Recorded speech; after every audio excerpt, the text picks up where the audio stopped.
હા તો ભાઈ ભાગ એકમાં તમે જોયું કે આપણે જતા તેરવાડામાં ચેહરના દર્શન કરવા, અહીંયા દર્શન બીજા પટાઈને આપણે નીકળી પડ્યા હતા ઢટોસણ હનુમાન દાદાના મંદિરે દર્શન કરવા હારું. તો ભાઈ અમે ઢટોસણ પહોંચી જતા ઓમણીકા દેખાઈ હનુમાન દાદાનું મંદિર. ઓમણીકા લઈ લીધી હતી પ્રસાદી ઉતારી નાખે સંપલ ને લઈ લીધી મંદિરમાં એન્ટ્રી. પછી ભાઈ મેં કરી નાખ્યા દાદાના દર્શન ને તમે કરી નાખો દાદાના દર્શન ને કોમેન્ટમાં જય શ્રી રામ લખતા દાદો. દર્શન પ્રસાદી ડન ને ઓમણીકા હોમે હતું મસ્ત મજાનું ગાર્ડન. તો પહોંચી જાય અમે ગાર્ડનમાં ફરવા હારું. તો ભાઈ ગાર્ડન જેટલું મસ્ત છે તમને ફોટા પાડવાનો શોખ હોય તો તમે અહીં આવી શકો છો. પછી ભાઈ ઓમણીકા થોડીક ભાઈઓ વાળી રીલ શૂટ કરીને વાતના વાળા ઉડાડીને રવાના થઈ ગયા આપણે અહીંયાથી. પછી ઓમણીકા અમે દાદા દાન વસમાં આવી ગયું દેવ દરબાર એટલે પહોંચી જતા આપણે અહીંયા ઠકણ દર્શન કરવા હારું. પછી ભાઈ લઈ લીધી હતી અંદર એન્ટ્રી કરી નાખ્યો તો દર્શન ને ઓમણીકા બા કરતા હતા બધાને ટીલું તો મને કરી નાખ્યો તો ભેળા ભેળું ટીલું. પછી ભાઈ કરી નાખ્યા હતા દર્શન ને ઓમણીકા દેખાઈ છે ધર્મશાળા ને બેઠા હતા ધર્મશાળા મોગડ ના બાબુ.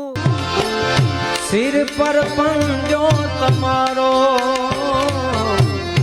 તમે ગુરુજી મારા પરમ. પછી ભાઈ બધા આવી ગયા અમે અહીંયાથી દીવદરાને બોલતા હતા બધાને પેટમાં ઊંધેડા તો પહોંચી જતા અમે બધા નાસ્તો કરવા હારું. નાસ્તો બીજો ડન ને ભાઈને રોમ રોમ કરીને કરી નાખ્યો બાય બાય ને અમે નીકળી પડ્યા અમારા ગામડા તરફ. હારે લ્યો તાર આજના વ્લોગમાં આટલું વિડીયો ગમ્યો હોય તો લાઈક ને ફોલો કરતા હતા તો